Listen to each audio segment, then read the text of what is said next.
चलो आज बायोलॉजी का और एक इंटरेस्टिंग पार्ट हम पढ़ेंगे, जहाँ पर हम सेल का जो टाइप्स ऑफ सेल पढ़े थे, prokaryotic cell and eukaryotic cell.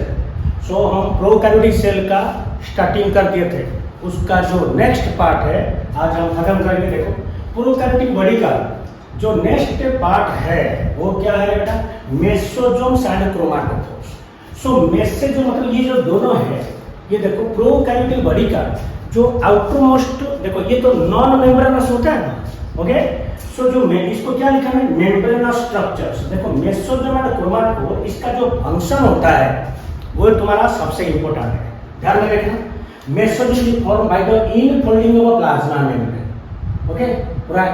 Prokaryotic cell का जो आउटर मेम्ब्रेन होता है बेटा, वही मेम्ब्रेन क्या होगा, जब इनफोल्डिंग होगा मतलब अंदर की तरफ, सेल की अंदर की तरफ जो फोल्ड होगा, सो उसी को हम बोलेंगे क्या है, मेसोजोम। आई बात समझ में clear. Is form by the infolding of plasma membrane.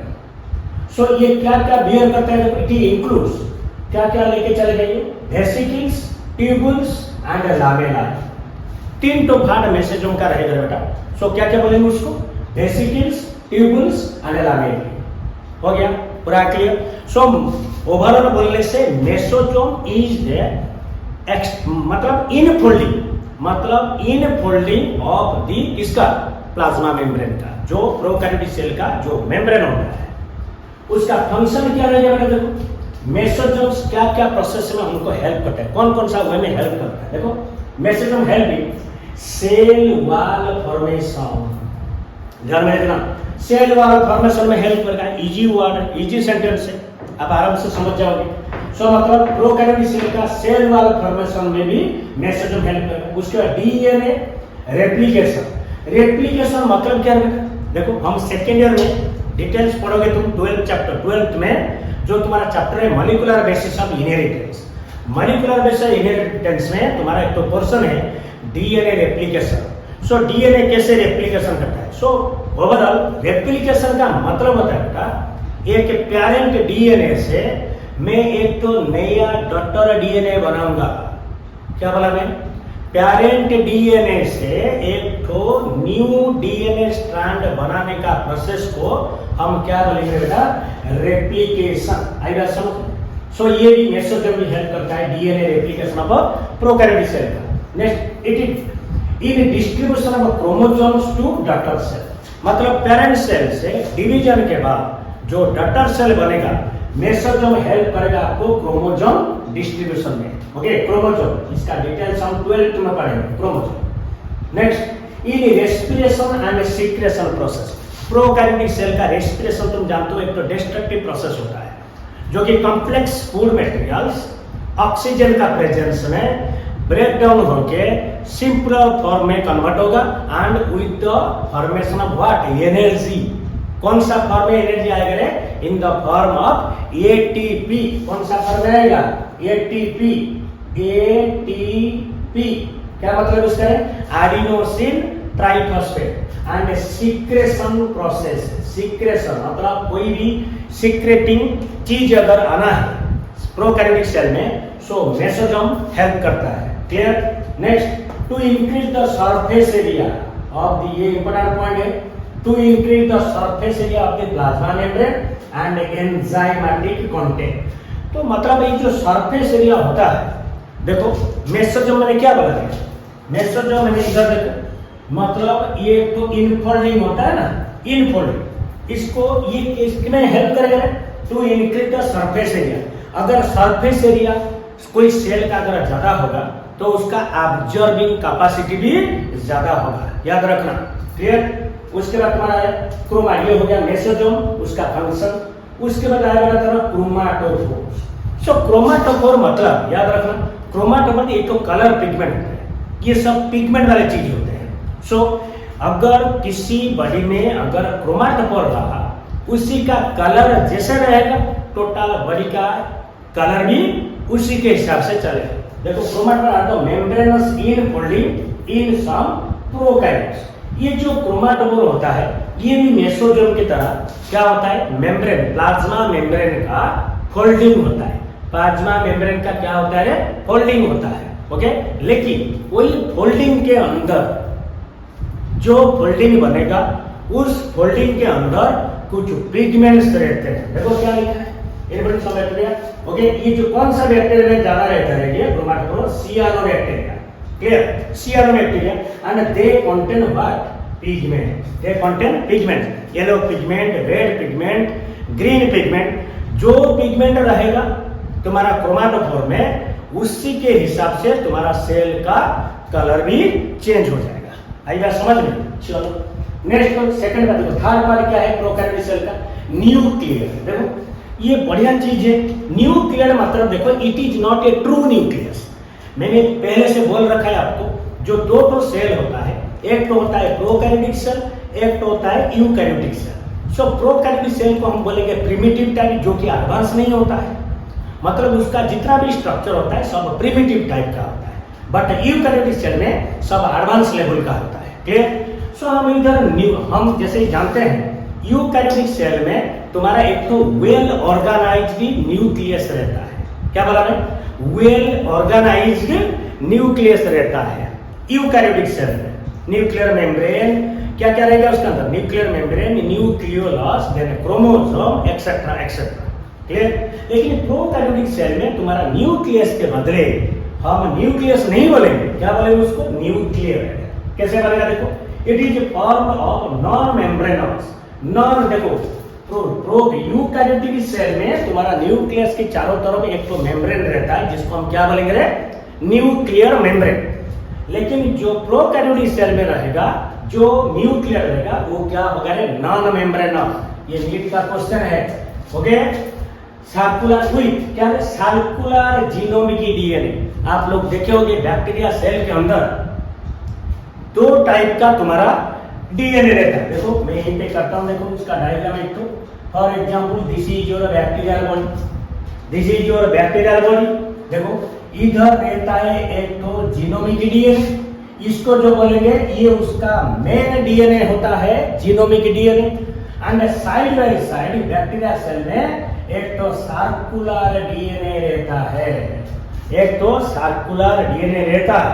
Clear? Okay, सो ये जो डीएनए होता है, ये तुम्हारा 12th तुम लोग पढ़ोगे बायोटेक्नोलॉजी में, जो कि जेनेटिक इंजीनियरिंग में, ये जो सर्कुलर डीएनए, इसको हम क्या बोलते हैं, प्लास्मिड। क्या बोलते हैं, प्लास्मिड। प्लास्मिड बोलते हैं सर्कुलर डीएनए को, क्या बोलेंगे, प्लास्मिड। जो तुम्हारा जो आरडीएनए टेक्नोलॉजी है, रिकॉम्बिनेंट डीएनए टेक्नोलॉजी में आपको हेल्प करता है। क्लियर? उसके बाद many bacteria have circular DNA, इधर लिखा हुआ है circular DNA. Outside the genomic DNA it gives some unique phenotypic character that is resistant to antibiotic. ये तुम्हारा 12th में तुम डिटेल पढ़ोगे बायोटेक्नोलॉजी चैप्टर में। देखो सो एक बार रिवील करता हूं मैं। टोटली तुम्हारा प्रोकैरियोटिक सेल में दो टाइप का डीएनए बेटा रहेगा। एक को बोलेंगे, ये जो डीएनए इसको बोलेंगे genomic DNA, genomic DNA. Okay, जो कि डीएनए जो कि बैक्टीरिया का सेल डिवीजन में तुम्हारा यही चीज जो है जीनोमिक डीएनए, यही तुमको हेल्प करता है।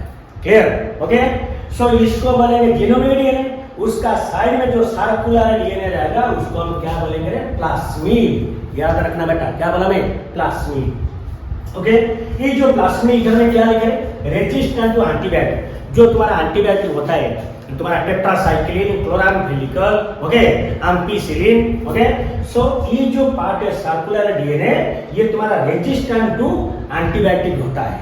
ये इसको तुम बायोटेक्नोलॉजी में डिटेल्स में पढ़ोगे। ओके, जो तुम्हारा प्लास्मिड वेक्टर होता है PBr 322। क्लियर?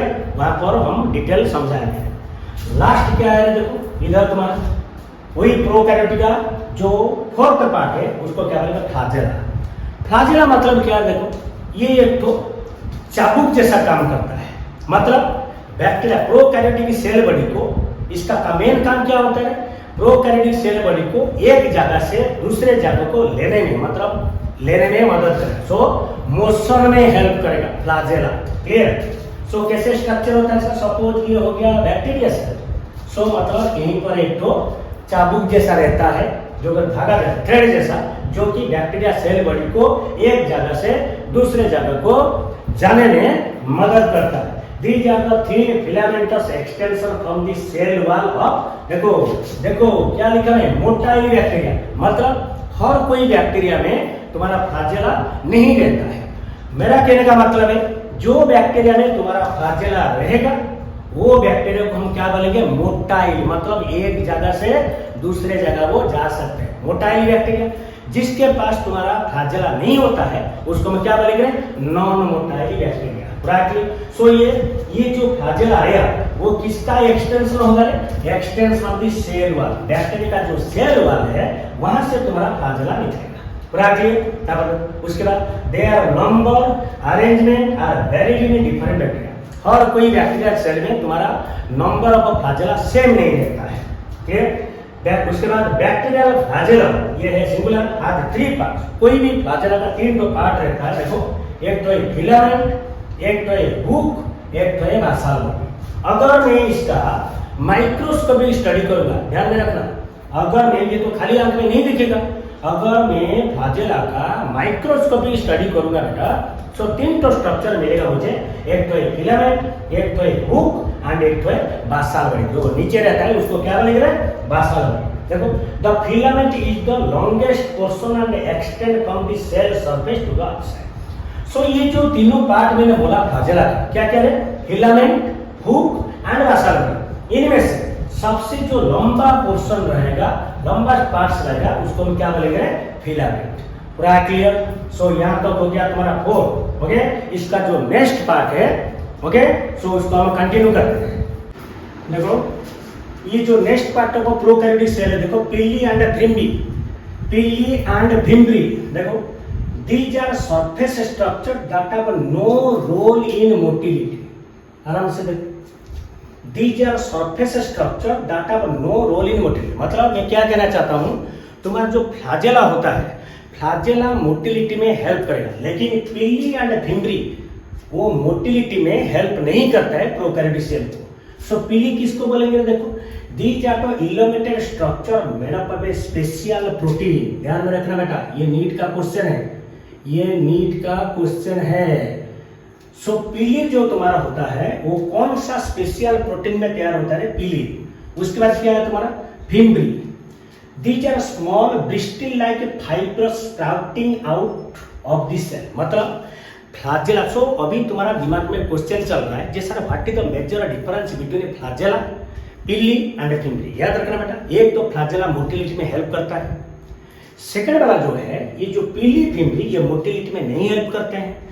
और एक डिफरेंस क्या है, फ्लैजेला का साइज बड़ा होता है, पीली एंड भिम्बरी का साइज छोटा होता है। पूरा clear? Okay, start with bacteria. In some bacteria they help to attach the bacteria to rocks, देखो यहीं पे, in streams and to the host tissue. ये जो भिम्बरी क्या करेगा बेटा, बैक्टीरिया सेल को दूसरे होस्ट बॉडी में अटैच होने में मदद करता है। क्लियर? उसके बाद तुम्हारा आता है प्रोकैरियोटिक सेल का नेक्स्ट पार्ट जो है राइबोसोम। देखो, राइबोसोम मैंने पहले आपको बोला था, राइबोसोम तुम्हारा प्रोटीन सिंथेसिस का एक तो मेजर जरिया होता है। They are associated with plasma membrane of prokaryotes. Ribosome जो ऑर्गेनेल होता है वो तुम्हारा किसके साथ अटैच रहेगा, प्लाज्मा मेम्ब्रेन के साथ। जे आर अबाउट कितना उनका साइज है, 15 nanometre by 20 nanometer in size। They are made up of 2 सब यूनिट्स। यहीं पे ध्यान में देखना बेटा, राइबोसोम का जो भी राइबोसोम होता है, जो 70S हो कि 80S हो, प्रोकैरियोटिक सेल में तुम्हारा रहेगा राइबोसोम 70S टाइप का, यूकैरियोटिक सेल में तुम्हारा रहेगा 80S टाइप का। पूरा क्लियर? जो तुम्हारा 70S राइबोसोम होता है वो होता है तुम्हारा क्या बेटा, देखो, 50S एंड 30S। ये जो एस है ना बेटा, ये से, ओके, तुम बोलोगे सर आप तो बोल रहे हो 70S राइबोसोम, अगर आप 50 एंड 30 बोल रहे हो तो दोनों को मिला मत, ये तुम्हारा डिवीजन में नहीं हुआ है 70। ये मतलब ये जो एस है बेटा, इसको क्या बोलेंगे, भेडबर्ग यूनिट। क्या बोला मैं, भेडबर्ग यूनिट, जो कि तुम्हारा देखो क्या मेजर करेगा, वेरी वेरी इंपॉर्टेंट। देखो नोट में मैंने लिखा, एस जो टर्म है उसको बोलते हैं वेरबर्ग यूनिट। ये क्या मेजर करेगा, सेडिमेंटेशन कोएफिशिएंट, जो कि एक तो measure of density and size होता है। मतलब ये जो वेरबर्ग यूनिट उसको बेस करके तुम्हारा 70s राइबोसोम को दो पार्ट में डिवाइड किया गया है, एक तो है 50s, एक तो है तुम्हारा 30s। एंड एस का जो मेजर रोल है वो क्या मेजर करेगा, सेडिमेंटेशन कोएफिशिएंट। आएगा समझ में। चलो नेक्स्ट उसका फंक्शन को पढ़ेंगे हम राइबोसोम का। देखो मेजर फंक्शन क्या है, देखो ribosomes are the site of translation that is your what, protein synthesis. मैंने बोला था आपको राइबोसोम मतलब वो जो ऑर्गेनेल होता है राइबोसोम, वो प्रोटीन सिंथेसिस में तुमको मेजरली हेल्प करता है। सेवरल राइबोसोम्स में attached to a single mRNA. MRNA बेटा क्या बोलते हैं उसको, मैसेंजर आरएनए है। प्रोटीन सिंथेसिस जब मैं 12th में आपको पढ़ाऊंगा, सो एमआरएनए, टीआरएनए, आरएनए, तीनों आरएनए के बारे में बोलूंगा। सिंपली बोल देता हूँ, एमआरएनए को बोलते हैं मैसेंजर आरएनए, जो कि जेनेटिक मैसेज लेके आएंगे। टीआरएनए को बोलते हैं बेटा तुम्हारा ट्रांसफर आरएनए, जो कि तुम्हारा अमीनो एसिड को ट्रांसफर करके लेगा राइबोसोम के साइड में। एंड बाकी बचा जो आरएनए मतलब राइबोसोमल आरएनए, जो कि राइबोसोम को अटैच करने में हेल्प करता है। पूरा क्लियर। सो देखो कभी कभी क्या होता है, देखो एक तो एमआरएनए स्ट्रैंड के ऊपर नंबर्स ऑफ राइबोसोम लग जाते हैं आके। सो मोर देन वन राइबोसोम जब लगेगा, सो वो कंडीशन को हम क्या बोलेंगे, पॉलीजोम कंडीशन। क्या बोलेंगे उसको, पॉलीजोम कंडीशन। क्लियर। उसके बाद देखो लास्ट को तुम्हारा आ रहा है प्रोकैरियोटिक सेल खत्म होने वाला है। देखो इंक्लूजन बॉडी, दीज आर, देखो इसका जो कैरेक्टर होता है वही इंपॉर्टेंट होता है बेटा। सो इंक्लूजन मतलब these are non membranous stored reserve material seen freely in the cytoplasm of prokaryotic cell. Clear? So inclusion body मतलब these are non membranes होते हैं and cytoplasm prokaryotic cell का cytoplasm में वो freely रहने वाले हैं। Clear? क्या क्या देखो एग्जाम्पल क्या देखो, फॉस्फेट ग्रानुल्स, सियानोफाइसिन ग्रानुल्स, उसके बाद glycogen granules and gas vacuoles etcetera. ये तुम्हारा बेटा एंट्रेंस में आता है, नीट में आता है। व्हिच ऑफ क्वेश्चन क्या आएगा, which of the following is not included under कौन सा बॉडी, इंक्लूजन बॉडी। मतलब जो कि एक तो रिजर्व सब्सटेंस होता है, फ्यूचर में यूज होने वाला सब्सटेंस होता है। Clear. And the gas vacuoles are found in, gas vacuoles जो एक तो इंक्लूजन बॉडी होता है प्रोकैरियोटिक सेल का, वो पर्टिकुलरली किस में पाया जाता है, gas vacuoles are found in blue green purple and green photosynthetic bacteria. Gas vacuoles particularly कहां पर मिलेंगे, blue green purple, blue green bacteria, purple bacteria and green photosynthetic bacteria. आएगा समझ में। सो आई होप आपको अच्छा नोट मिल गया है एंड अच्छे से मैंने समझा दिया है। ओके, सो यहाँ तक हमारा खत्म हो गया हमारा prokaryotic cell. So next video जो आएगा बायोलॉजी का रिगार्डिंग व्हाट है यूकैरियोटिक सेल, तब तक आप वीडियो को वॉच करो एंड इसका नोट बनाओ एंड अच्छे से समझ के पढ़ो। चलो ऑल द बेस्ट।